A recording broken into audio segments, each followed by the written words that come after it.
Dear learners, welcome to another interesting lecture on gender responsive training methods. I am Dr. R. Padmaja, a senior scientist at the International Crops Research Institute for the Semi-Arid Tropics based in Hyderabad, India. Today, let us talk about some of the reasons why there should be gender considerations while we are building or developing capacity building initiatives. Now, the learning objectives of this program or lecture are: 1 is to sharpen training skills and knowledge of gender and development concepts for all stakeholders involved in development research and actions. So, the objective is how can we develop the skills of the trainers, so that they include gender considerations in all their activities, especially in capacity building activities. And secondly, what are some of the techniques to employ learning and knowledge strategies for a gender responsive training program? It is now widely recognized and accepted that gender responsive training methods are key to ensuring that capacity building efforts in any given community or group have the potential to equally benefit all members of that group.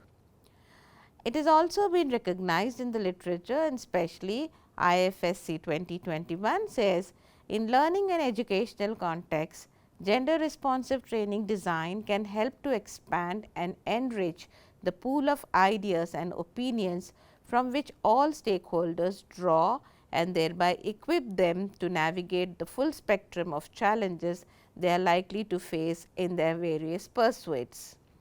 Gender responsive training also helps send a powerful signal to the next generation by providing strong role models of men and women working and learning together.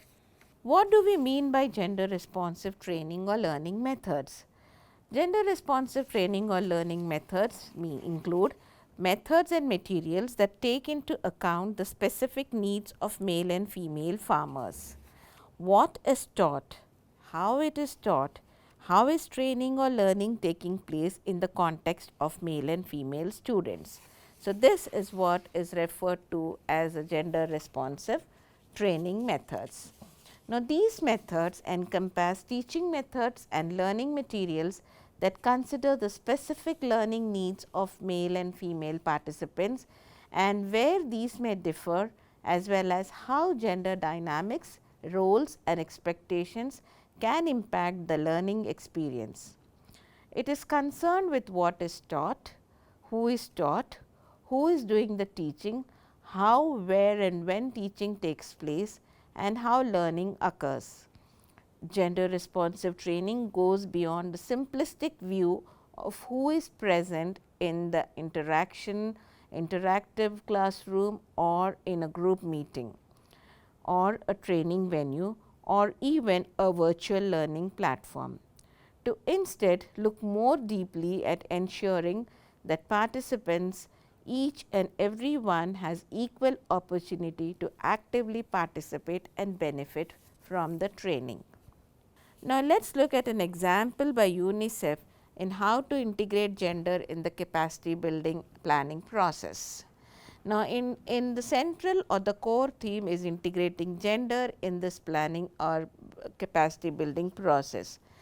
So, there are 5 steps in this process, and as you can see from the framework, the first step is to know or collect data and analyze it, and in doing so include the girls, boys, women and men in the analysis and ensure that gender based differences and norms are unpacked. Step 2 is to design a strategic design which considers gender based norms, needs, roles, barriers and facilitators in the design. Now, in the next step or step 3, development and testing of messages and materials, including learning materials, keeping in mind gender stereotypes as well as differences in access, preference, appeal and control of resources when developing and pre-testing material. The fourth step is implementation and monitoring. Monitor activities to capture gender differences and disparities in reach, participation and feedback mechanisms. And lastly, evaluation and replanning. Measure gender specific changes in knowledge, attitudes, practices and norms, including the unintended consequences. So, in this way, appealing to this framework, it can be understood that when we take into account gender considerations right from step 1 to the last step of replanning, it can be ensured that we look at men and women and give them an equal opportunity in this process. Now, what are the principles for gender responsive and transformative programs? Again, appealing to UNICEF's framework, one of the guiding principle is to be innovative, exploring outside the box approaches, new technologies, new partnerships, cross-sectoral collaborations to generate creative solutions that accelerate progress on gender equality. A second principle is evidence based and data generation. This is again, as mentioned in the earlier framework, also informed by the latest research and best practices with measurable reported results on gender equality. Third principle is expert led, with the right combination of gender, sectoral and cross expertise and strong partnerships required for success. Well resourced, mobilizing and allocating sufficient financial resources to support high quality programming. And lastly, at scale, to reach a large number of beneficiaries and be sustainable over time. Now, another example or guidelines for principles for conducting an effective training program. So, there are two sets of tips that I would like to share with you, tips for a facilitator and also the toolkit. Now, let us look at the tips for a facilitator. One is correct selection of participants for a training program is vital to the success of any workshop or a capacity building effort. Second, clarity in communicating all aspects of the training program to the participants prior to reaching the venue is critical. This could begin with the introductory invitation letter itself, explaining the purpose of the workshop or the event and highlighting the importance of attending it. Third, once the participants confirm their availability to attend the capacity development initiative or the training program, it is important to continuously engage them by sending them relevant materials such as background papers, questionnaires, schedules, brochures, etc. periodically. In the event that this is happening in a rural setting, it is important to go and meet the participants a day prior to the meeting or the event, and also meeting them at the venue beforehand, so that they become comfortable and they are aware of what the whole program would look like. The logistics should be undertaken by the organizers, so that the participants are not hassled by any of the minor details and thus have no hindrance with respect to participation. Now, here is a good example if organizing a capacity development event in a rural setting. If the rural participants are asked to arrange for the venue and other details, half of their efforts will be going on in making these arrangements, and hence they may not be able to participate fully in the training program. Now, the second aspect is the toolkit. In the toolkit, there are three different things that we should be careful about. One is the training materials, two is the training aids, and three is the training methodology. So, now let us talk about the training materials. For executing the training program, the following materials are required for trainers and trainees or the participants: training modules, cards, sheets in different colors, poster papers, sketch pens, markers, etc., along with some books and literature that is needed for this program.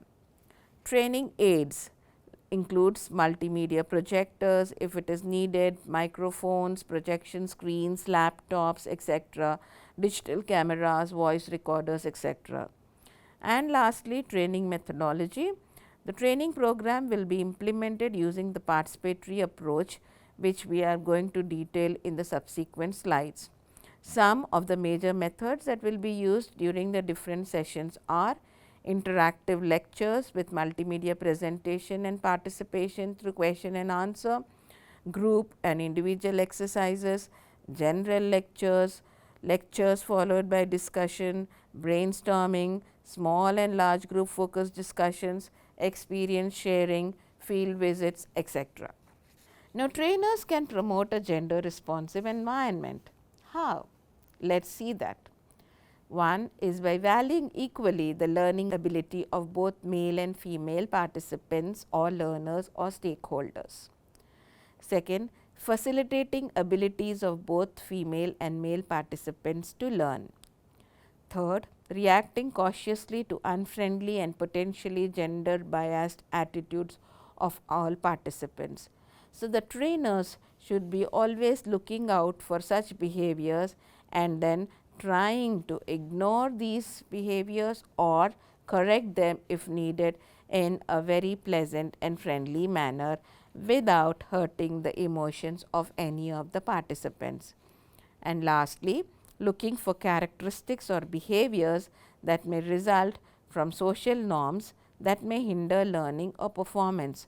For example, in a rural setting where men and women cannot participate in a same meeting because of the prevailing social norms, there should be no reason of why any male member should say that women will not be answering this question, or women do not know this question, or I can answer this, or I think I can lead this discussion. So, looking out for such characteristics and behaviors so that everybody gets an opportunity to participate in the initiative or the program is important.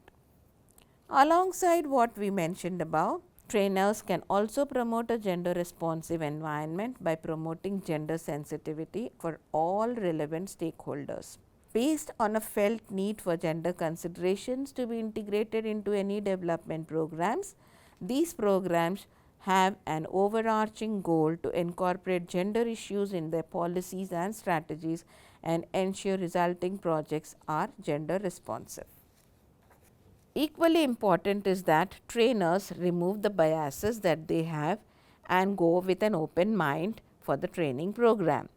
For example, these gender biases of the trainers or the teachers are often expressed through language that reveals their personal beliefs or attitudes regarding women and men and the social norms related to women's and men's roles and responsibilities. For example, when a female student is assertive, the trainer may ask her to stop behaving like a man. So, these biases have to be eliminated and removed totally. The trainer may always have a bias or sometimes may have a bias that women are not good at science as men. Another bias the trainer may hold is that men are better doctors than women because they are more rational and they are natural leaders. Similarly, there might be a trainer who may have a bias towards women and may say or have a belief that women make better midwives than doctors because they are naturally nurturing. So, these kinds of biases should be totally removed so that the training program is more gender equal and allows for equal opportunity and participation of all. Our next important step is to set up the physical environment. A mixed seating arrangement to enhance equal participation of men and women is encouraged. Particularly, the seating arrangement should be in such a way that it encourages women to speak out and overcome shyness.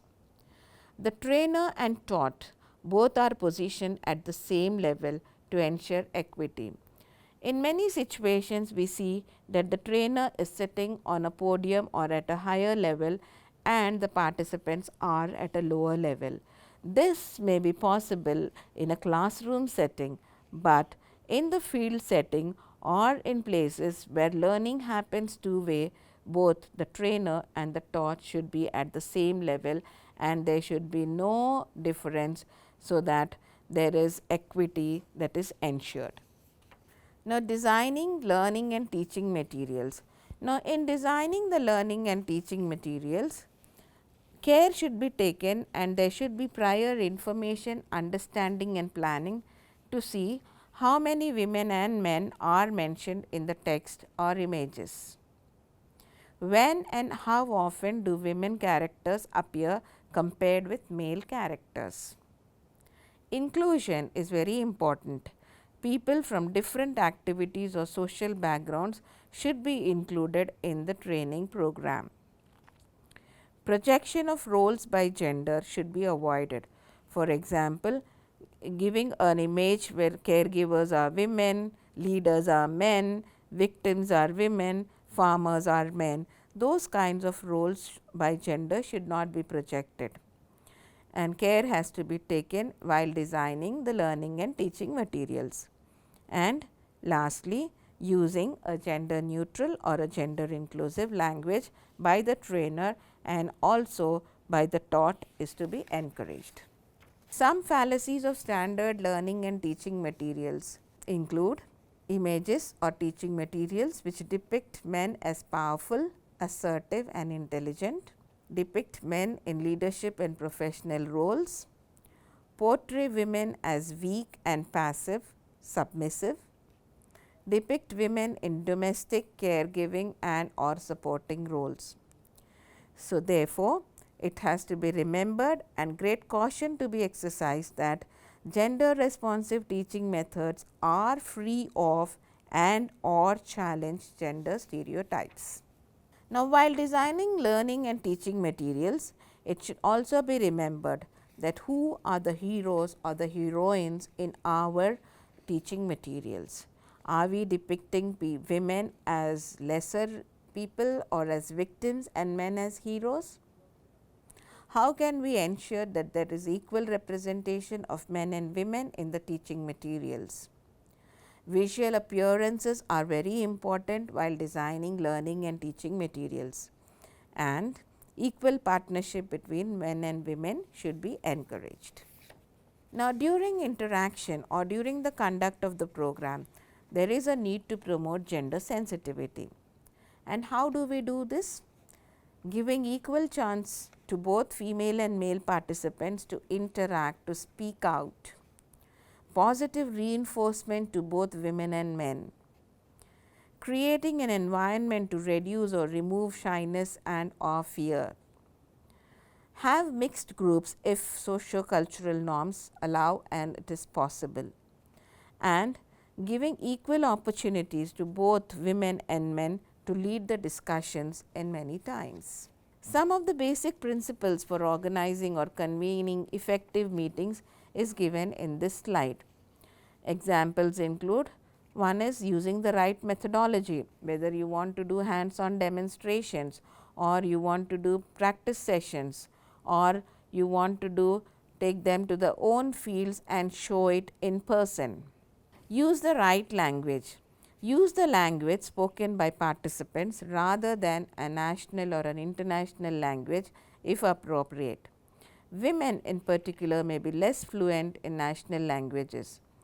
Don't use forms of language that promote hierarchies of understanding such as experts and trainees, etc. A third principle is check for gender and other stereotypes. Check for hidden assumptions about gender and other matters in the training materials. These may make women or other socially marginalized participants feel excluded. Create a respectful atmosphere. Encourage people to respect each other's opinion even if they may disagree. Agree with everyone that the event is meant to be a safe space for learning and experience sharing. Ask participants not to make fun of others' well-intended comments or repeat unflattering stories outside the workshop. Confidentiality must be respected. Promote flat learning and knowledge sharing structures. Move away from the top down to a farmer model, which is to a horizontal model that promotes group sharing and learning processes both within and between the groups. Within this, mentoring and peer replication approaches can be developed and supported. Foster positive interactions in mixed groups. If women are unfamiliar with speaking in public, create small safe environments with a maximum of 4 to 6 people. Make sure that there are at least 2 to 3 women in each small mixed group so that they can support each other and encourage them to speak. Encourage equal participation.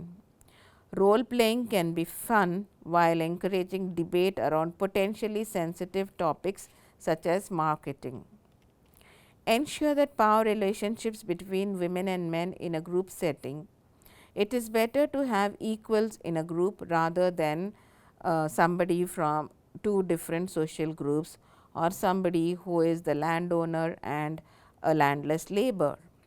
In some cases, women may prefer to meet separately to formulate their ideas before bringing them to the larger mixed groups. So, encourage that and allow that wherever possible. Use ICTs, film, other medias. These are very good forms of training and they help beyond the training event also. And lastly, feedback. Feedback should be disaggregated by gender and ask participants to commit themselves to one action immediately after the program and to share these with others. Now, example of a best gender responsive training event. I quote one example from a Genovate project of the CGIAR, and I would like to re-emphasize the following. The best gender responsive training events are fun, motivational and insightful. They have a bold vision but work to change norms from within. They work with individuals, with multidisciplinary teams and across community and institutional levels. Engage stakeholders and decisions. Farmers such as elders, religious authorities, government representatives, husbands and extended families to secure support for women's participation in training events and then in implementing what they have learned. Use innovative methodologies and different approaches to say the same thing, that is, reinforce the idea.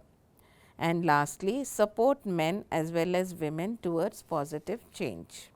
Now, another example of a gender responsive training is for extension and advisory services, and there is a very good training module on designing and developing gender responsive extension and advisory services, which has been authored by Erie and Crisp. Please read this book module as it will give you more guidance on how to design and deliver programs which are gender responsive for extension and other advisory services. In empowering participants, I would like to suggest that we appeal to the Reach, Benefit, Empower framework that has been used in gender research a lot. Now, when I say reach, the objective here is to include women in program activities. So, reach out to women. Strategy: invite women as participants, seeking to reduce barriers to participation, implementing a quota system for participation in training events. For example, we can say 30% of the participants should be women and ensure that these 30% participants do come for the training. Indicators: the indicators could be number or proportion of women participating in a project activity. This will help us in our monitoring and evaluation exercises. Now, in terms of benefit, the objective is to increase women's well-being. Example, it could be food security, it could be income, it could be health.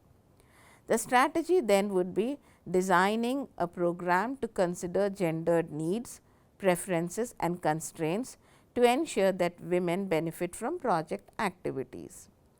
And the indicators are sex disaggregated data for positive and negative outcome indicators such as productivity, income, assets, knowledge, nutrition, time use, etc. And lastly, the empower arm, where the objective is to strengthen the ability of women to make strategic life choices and to put those choices into action.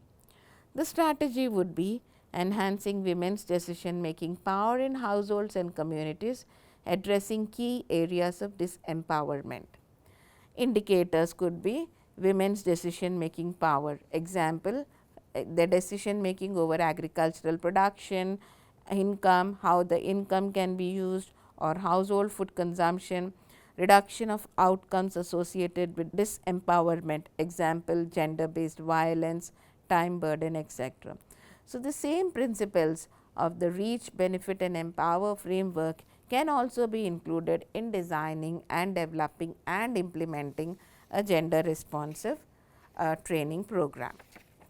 Now, great content for a gender responsive capacity building event is important. Now, how can we make the content great? 1. Collect information to make your training relevant.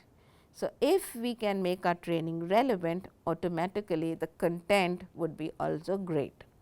So, find out men and women's priorities in relation to a technology or a key area that is being included in the capacity building event. The perspectives of women and men are likely to be different because of their gender and other social factors such as age, caste, class, ethnicity. They may have different responsibilities in their production systems or in their households and are likely to have distinct needs, interests, experiences, knowledge levels and experiences. So, work with the ideas of women and men when designing training events. Conduct focus group discussions with target groups and key informants to develop training content. Pilot your event before rolling it out. And find out what members of your target group already know. Respect that knowledge and build on it. In this way, the content will be great. Second is promote technologies as menus rather than as fixed packages. In this, promoting the ability of participants to select from and adopt a range of technologies or interventions. Build on women and men's existing expertise while helping them to find ways to develop their understanding and their roles in relation to a particular technology or a particular intervention. Create space for discussion around the trade-offs between technological choices and how trade-offs, for instance, balancing use of residues between crop, livestock and household requirements may affect women's and men's work and benefits. And lastly, for a great content, promote adaptive capacity. That is, move beyond focusing on the technology itself. Discuss its place in wider change processes affecting the community. For example, climate change, urbanization. What are the implications for the technology or the intervention we are introducing? How do participants think they could adapt to this technology or the intervention in the future? Okay, let me conclude this lecture. There are a wide range of approaches and tools available for building capacities. However, not all of them can benefit women or have not worked for women. So, taking gender considerations while selecting tools, methodologies and approaches is therefore important. Some good practices are shared in this lecture. These are not standalone, but have to be combined with others. These principles can be scaled up and out, but they should be context specific based on the social realities and other conditions have to be taken care of. Important to remember whose capacities are we building, for what and how. I would like to thank the learners for listening to this lecture and hope they enjoyed this lecture. There are a list of references that are provided at the end of the chapter. Please refer to them for more greater understanding and also examples. Thank you, learners.